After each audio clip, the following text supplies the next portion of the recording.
Buenas noches, queridos televidentes de su canal 15, el canal de la Universidad de Costa Rica, y de todos ustedes. Gracias por recibirnos en sus hogares o sitios de trabajo. Y en esta ocasión tengo el enorme placer de tener a dos queridos amigos y colegas.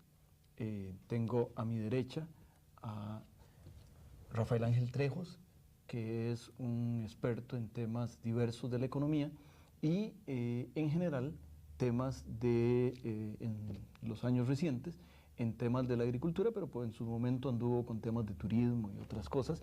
Y a mi izquierda tengo al profesor universitario Juan Manuel Villasuso, quien es un hombre de muchos talentos, incluyendo en algún momento hasta los políticos, y es el tema de la agricultura desde su tesis de licenciatura, pues era un tema que a él le preocupaba. Y hoy, queridos televidentes, estaremos conversando sobre comercio y la agricultura. Juan Manuel, a usted no le gusta el libre comercio, ¿no? Y menos en productos agrícolas. A mí me gustan los libros de comercio, me gustan los libros de agricultura, me gustan los libros en general de economía. Primero, muchas gracias por la invitación al programa, Juan Rafael. Realmente un gusto estar aquí, sobre todo compartiendo contigo y con Rafael Ángel. Al libro a que te refieres, que es un libro que publicamos hace ya algún tiempo con ocasión de una actividad que hicimos promovida por la Universidad de Costa Rica y particularmente por el Instituto de Investigaciones Económicas, que es un libro sobre el comercio en América Latina y el ALCA, con ocasión de uno de las reuniones ministeriales del ALCA que se realizó en Costa Rica en el año 98, y en el cual nosotros hicimos de forma paralela un coloquio en el cual invitamos a especialistas de varios países de América Latina, de Estados Unidos e inclusive de Europa, a hablar sobre ese tema, a discutir desde un punto de vista académico, ya no desde el punto de vista político en que estaban discutiendo los ministros en esta reunión del ALCA. El libro a mí me parece que es un libro interesante, que en su momento hizo análisis profundos sobre las cosas que se estaban discutiendo. Sin embargo, las cosas han evolucionado. Desde el año 98 hasta la reunión de Doha en Qatar a finales del año pasado, del 2001, pues ha habido una evolución importante en el comercio y sobre todo en las negociaciones del comercio mundial. De tal suerte que en ese sentido me parece que el libro es un aporte importante que sienta ciertas bases, que hace análisis profundos, pero que ya ha sido superado por la realidad en el sentido de la evolución que ha tenido estas negociaciones a nivel multilateral e inclusive las negociaciones que han tenido en lo que respecta al ALCA en el área de la América Latina. El libro me imagino que se puede conseguir en el Instituto de Investigaciones y posiblemente en el Centro de Documentación que está en la planta baja del edificio de Ciencias Económicas. Efectivamente, ahí se puede conseguir. Y no sé si en el, Rafael Ángel, sí, también en el IICA, que queda en Coronado, entrando a Coronado. Sí, efectivamente también en el Departamento de Publicaciones del Instituto Interamericano de Cooperación para la Agricultura, que fue uno de los coauspiciadores ¿Y qué es eso del Instituto Interamericano de Cooperación para la Agricultura, don Rafael Ángel? Bueno, el Instituto Interamericano de Cooperación para la Agricultura, cuyas siglas son IICA, es una organización intergubernamental en las Américas que es como foco de su especialización el trabajo en la agricultura, cooperar con los países para el desarrollo de la agricultura y su medio rural. Es una institución integrada por 34 países, con oficinas en 34 países de la América y una sede central aquí en Coronado, en Costa Rica, de donde se articula apoyos en términos de cooperación técnica para que los países afronten, digamos, problemas que son comunes a la América Latina y algunos problemas específicos a nivel de los países. Pero la idea fundamental es, mediante una cooperación, aquellos problemas que están fuera de las posibilidades de resolverse de manera individual por los países o atacarse de manera individual por los países, mediante una red de cooperación se pueden afrontar más importantemente. Concretamente, en el tema que nos ocupa y el tema del libro, nosotros desde el Instituto tenemos un mandato de los ministros de Agricultura, que es el máximo órgano del ICA, de apoyar a los países en la preparación para los procesos de negociaciones comerciales, tanto en el ámbito de la OMC como en el ámbito del ALCA. Y entonces ahí damos capacitación, difundimos información, socializamos información pertinente, hacemos análisis sobre temas específicos que tienen que ver con la agenda de negociaciones y se transfiere ese conocimiento, esa información a los países para darle mayores elementos de juicio y que puedan llegar a las mesas de negociaciones mejor preparados para negociar sobre un tema tan complicado como es la negociación en la agricultura. Juan Manuel, se viene diciendo que la agricultura es muy importante, pero si uno revisa 40 años de datos de la economía de Costa Rica, un poco planteados en cuentas nacionales, uno encuentra que básicamente la industria mantuvo su participación y la agricultura la disminuyó a cambio del sector servicios, y ese proceso es un proceso de alguna manera sostenido, digamos, en 50 años de cuentas nacionales, de manera que no depende más del proceso de la estructura de la economía. Todavía en el empleo mantiene ahí no perdió tanto la participación, pero aún ahí la ha perdido. E incluso tiene que ver con que algunos de los procesos agrícolas se han vuelto procesos de la cadena, y entonces lo que es estrictamente agrícola, y el caso claro es el café, en el café solamente la cosecha, ya incluso el beneficio ya es proceso manufacturado y todo lo demás se vuelve aparte. Entonces uno pensando que si algo ha decrecido en importancia en la economía de Costa Rica, es la agricultura. ¿Por qué es tan importante en la agenda de los políticos, don Juan? No, yo creo que eso hay que verlo en perspectiva. Es cierto que en el proceso de desarrollo, en el proceso de crecimiento y de evolución de los países, la agricultura va perdiendo importancia relativa desde el punto de vista de su aporte a la producción total, al Producto Interno Bruto. Vemos que en los países desarrollados la agricultura lo que representa es alrededor de un 3-4% del Producto Interno Bruto.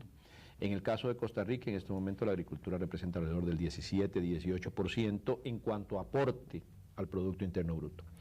Pero eso, y este es un comentario que a mí me parece que es de gran importancia, la agricultura no puede ser visto solo como la producción primaria de bienes. Es decir, no es solamente la actividad que se realiza en las fincas, en las parcelas rurales. La agricultura tiene que verse, y bien lo decías, como parte de un proceso. Un proceso que forma parte de una cadena en el cual la primera etapa es la producción agrícola, pero después viene la parte de procesamiento, donde se le va añadiendo valor al producto agrícola, viene la parte de comercialización, viene la parte de los servicios que se incorporan, etc. Si vemos la agricultura como parte del sistema agroalimentario y no solamente la producción primaria, en estos momentos, en el caso de Costa Rica, representa más del 40% del Producto Interno Bruto. Si incluimos dentro de eso, por ejemplo, todo lo que es el procesamiento de productos lácteos, lo que es el beneficio de café y el empaque del café y la comercialización del café y todo lo que implica esa cadena productiva. En ese sentido, me parece que si desapareciera, si hiciéramos el ejercicio teórico de desaparecer la agricultura porque ya no es importante, lo que veríamos es que sectores muy fundamentales de la economía que tienen que ver con servicios, con industria, etcétera, se vendrían abajo porque no tendrían la materia prima necesaria para poder realizarse. Primer comentario. Segundo comentario, que tiene que ver con la afirmación de que es importante para los políticos, es que todavía una parte muy importante de la población vive en zonas rurales. No necesariamente viven realizando actividades agrícolas, pero viven en las zonas rurales. Y se asocia la agricultura con la ruralidad. Eso no siempre es cierto y no siempre es correcto ese análisis. Hay muchas actividades que se llevan a cabo en zonas rurales que no están ya vinculadas con la agricultura. Pero entonces los políticos piensan que al hablar de la agricultura están hablándole a la población rural, lo cual, repito, no siempre es cierto, por eso tiene importancia. Y la tercera cosa, que a mí me parece que también vale la pena señalar, es que la agricultura cumple una serie de papeles adicionales a la producción de bienes y servicios. Los europeos, por ejemplo, enfatizan ahora mucho el tema de lo que llaman la multifuncionalidad de la agricultura, que es la agricultura como parte de un entorno, de un contexto, tanto de carácter ecológico como de carácter humano. Hay personas que viven en las zonas rurales, que quieren seguir viviendo en las zonas rurales y que inclusive serían un problema si se vinieran a las ciudades. Pero esas personas solo pueden sobrevivir o mantenerse en las zonas rurales si tienen un cierto nivel y una cierta calidad de vida.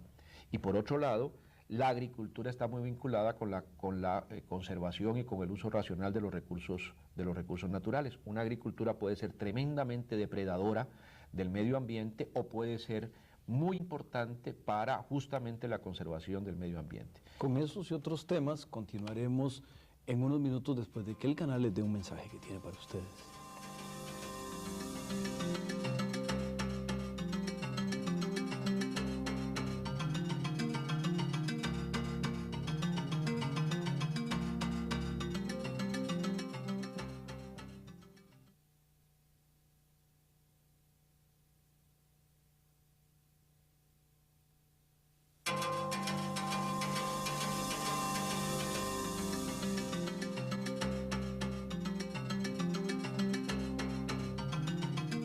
Estábamos conversando sobre agricultura y comercio y en esa línea don Rafael Ángel le estaba planteando un poco, hay como dos foros importantes en el tema de negociaciones comerciales, que sería un poco el marco en el cual parte del comercio se plantea, y una es OMC y las negociaciones alrededor de la cumbre de Doha, y la otra es las negociaciones que no únicamente son agrícolas tampoco, pero que tienen que ver con la zona de libre comercio de las Américas o ALCA.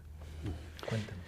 Sí, efectivamente, pero quisiera enganchar este último tema con lo que se discutió anteriormente, con los argumentos que planteaba Juan Manuel sobre la importancia de la agricultura, o por qué, digamos, con una visión equivocada se había minusvaluado la importancia de la agricultura.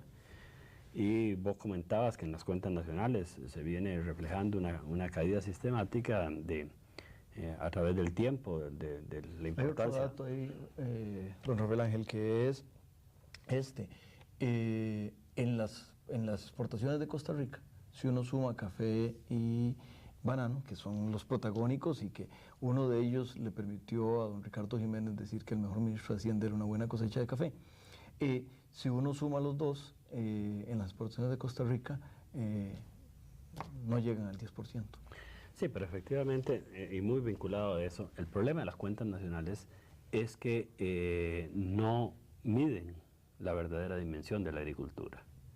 Las cuentas nacionales, fundamentalmente, tal y como están estructuradas en la mayor parte de los países, cuantifican la producción primaria de la agricultura y no cuantifican esa visión ampliada de la agricultura que incluye la transformación, la incorporación de servicios y de todo hasta el consumidor final. Y los datos varían sustancialmente, de un 17% en Costa Rica de la producción primaria. Si le agregamos esa parte de la parte agroindustrial, del procesamiento de la materia prima agrícola, se eleva sustancialmente a niveles del 37, 40%. Y ese fenómeno se repite en todos los países, pero las cuentas nacionales no lo reflejan. Hay que entrar a desmenuzar las cuentas nacionales para tratar de de determinar cuál es la verdadera importancia. Pero también, no solo las cuentas nacionales no reflejan la verdadera importancia de la agricultura, sino que muchos de los problemas, y ahí me vinculo con la siguiente, la parte de la importancia de las negociaciones agrícolas, es que la agricultura tiene importancias extraeconómicas muy relevantes.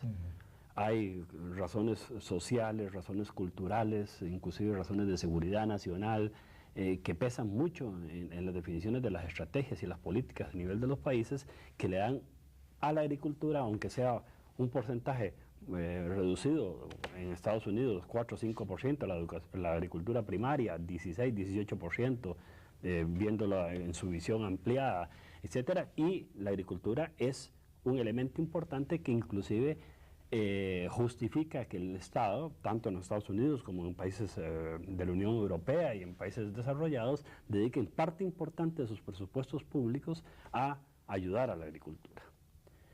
¿Por qué? Porque no solo es la producción agrícola, no solo es el comercio agrícola, sino es todos los factores extraeconómicos que tienen que ver con la cultura, la sociedad, valores nacionales, valoración de la seguridad alimentaria de los países, todo, que le dan un peso relativo mucho mayor. Sobre esas ayudas yo después querría hacer un comentario. Pues No, porque es importante, porque uno se pondría a pensar por qué es tan importante las negociaciones agrícolas, que siempre son el talón de Aquiles de los procesos de negociación. Se avanza muy en historia del GATT y ahora en la OMC, la liberalización del comercio industrial avanzó muy rápidamente, y siempre la agricultura estuvo dejada de lado hasta la Ronda de Uruguay, donde se incorporó a la negociación agrícola, porque siempre fue el talón de Aquiles en los procesos de negociación, fue el talón de Aquiles en todos los procesos de integración. Bueno, incluso en Centroamérica no hay, yo no sé si eso cambió, pero no hay libre comercio en granos. Se proclama libre comercio, pero en la práctica no funciona el libre comercio, porque los países tienden a proteger por razones económicas y extraeconómicas a su sector agrícola.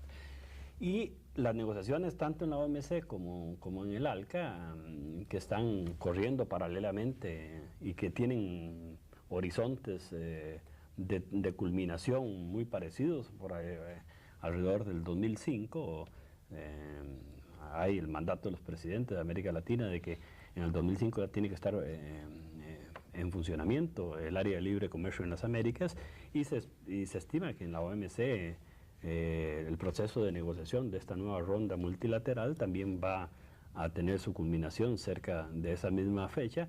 El tema agrícola es el tema central. Hay temas importantes como servicios, temas que tienen que ver con propiedad intelectual, etcétera, pero el tema central y el tema que causa fricción en las negociaciones, sobre todo entre los países desarrollados, es el tema de la agricultura, el tema de la protección de la agricultura, el tema de los apoyos, de los subsidios que se dan a la agricultura, donde hay una especie de contrasentido en nuestros países, donde nos hemos avanzado muy rápidamente desprotegiendo nuestros sectores agrícolas, y ahora vemos en muchos de los países que hay un intento de dar marcha atrás, y ahora es muy difícil dar marcha atrás porque hay toda una normativa internacional en la OMC que impide tomar ciertas políticas como se tomaban en el pasado, y hay intentos de dar marcha atrás porque hay sectores que empiezan a sufrir. Importante. En todos los procesos de apertura comercial y en las negociaciones agrícolas siempre hay ganadores y perdedores.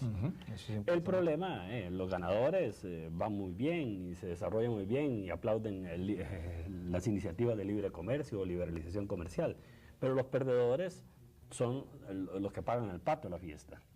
Y entonces, en nuestros países... ¿Por qué los perdedores no se hacen ganadores? Es decir, ¿por qué, por ejemplo, si yo soy agricultor, y usted es un experto en agricultura, si yo soy agricultor, y en esto se va a notar mi ignorancia, porque no soy agricultor, si yo cosecho frijoles y resulta que ahora lo bueno es las flores, ¿por qué no cojo mi parcela? En una pierdo y en otra gano, y entonces... Porque el tránsito de una actividad tradicional, por ejemplo, si estás son agricultores que siembran granos básicos, arroz o frijoles, etcétera, tienen limitaciones estructurales muy importantes de capacidad de gestión, de acceso a financiamiento, de saber cómo del know-how, digamos, de saber cómo se producen otros tipos de cultivos, cómo se comercializan, cuáles son los contactos a través de los diferentes eslabones en la cadena como para poder acceder a los mercados, etcétera. Entonces el tránsito no es fácil. No tienen capacidades para eso. Y hay un rol que le compete. Porque no hay fungibilidad de los recursos, dirían los economistas, Sí. don Juan Rafael. Pues con esa observación sobre fungibilidad vamos a escuchar un mensaje que el canal tiene para ustedes, queridos televidentes.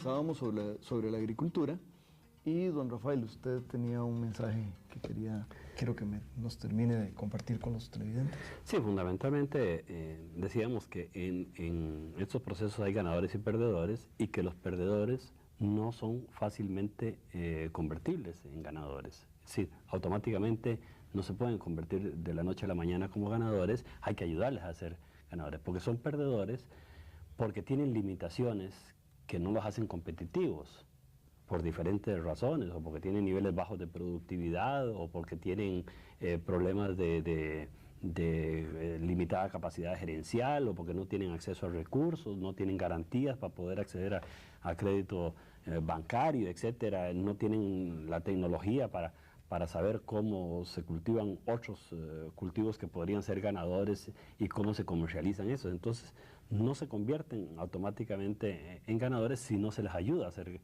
a modificar sus limitaciones estructurales y convertirlos en ganadores. Y ahí hay una labor del Estado que es importante, que no se puede dejar de lado, y es si estamos cambiando las reglas del juego y estamos exponiendo la producción nacional a la competencia internacional, hay que ayudarle a los perdedores a que traten de modificar su situación de minusvalía, digamos, frente a este proceso. Y ahí hay elementos importantes como son los programas de reconversión productiva, ayudarlos a acceder a mercados, darles información, etcétera. Pero esto es una labor que, sobre todo, ¿quiénes son los perdedores? Normalmente son aquellos asociados a los pequeños productores, a los medianos productores, a cultivos tradicionales que están poco tecnificados, que tienen rendimientos bajos, etcétera. Entonces hay que hacer un esfuerzo, o por ayudarlos a modificar sus condiciones, sus limitaciones estructurales en lo que están haciendo, en la producción que están teniendo, o ayudarlos a tener un tránsito de lo que están haciendo hacia otras actividades que podrían ser competitivas. Y en eso del tránsito hay un pensador argentino del siglo pasado, muy importante, que se llama don Raúl Prebisch, que lo planteó, quería convertir la agricultura, esos perdedores de la agricultura, llevarlos a ganadores en la industria, pero también podrían ser en otros ámbitos. ¿Cómo se vería eso, don Juan, No, desde el ámbito?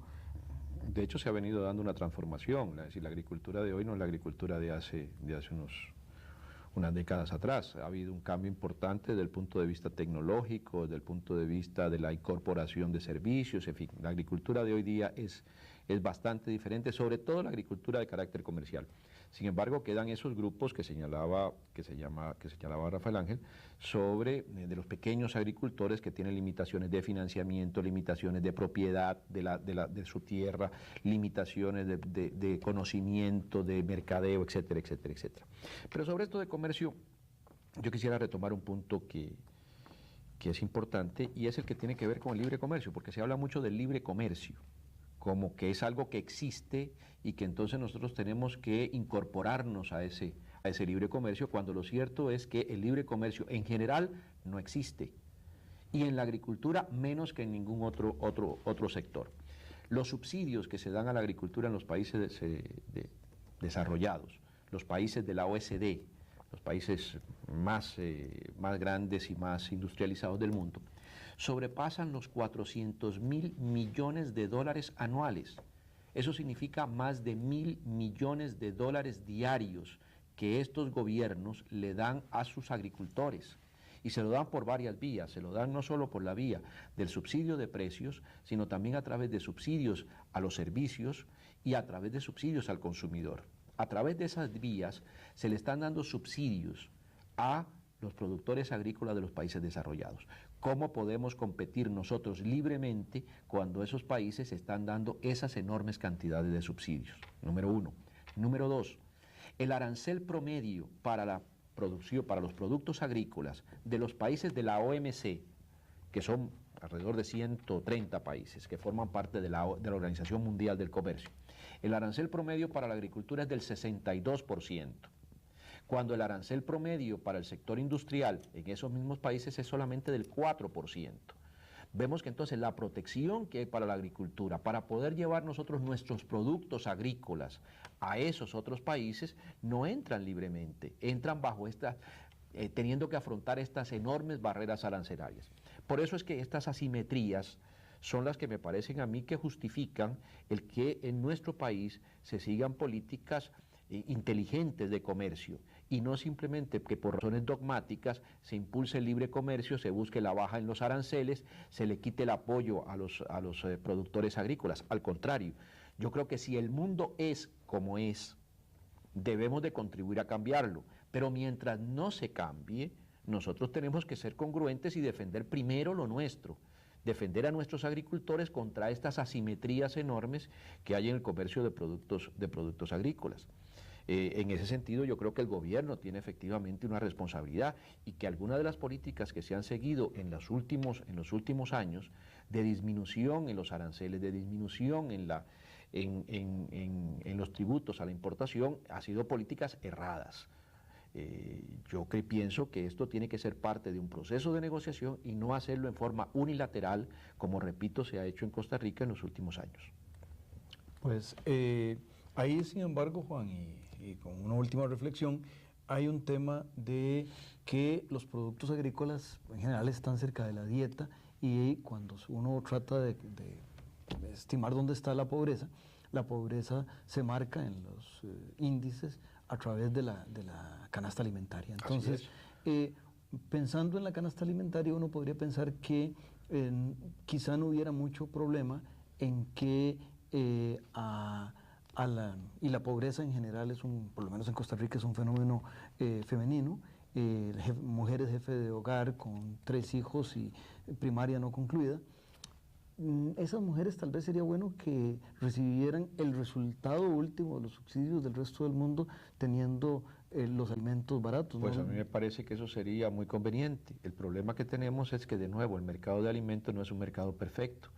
Y si pensamos, que eso es un poco la lógica teórica de algunos, que una reducción en los aranceles va a redundar finalmente en el beneficio de los consumidores, eso no ocurre en la realidad, porque hay mercados imperfectos donde los importadores son los que se quedan con las ganancias y no se traduce una reducción arancelaria en una disminución de los precios. Es preferible darle subsidio a las familias y a esas mujeres para que puedan comprar los alimentos y no hacerlo a través de una reducción arancelaria que supuestamente baja los precios, pero que no es así. Este es un tema del que hablaremos, espero, en otra ocasión, y ahora lo que haremos es decirle buenas noches a los queridos televidentes y recordarles que a las 7 de la noche el próximo domingo repetiremos este programa.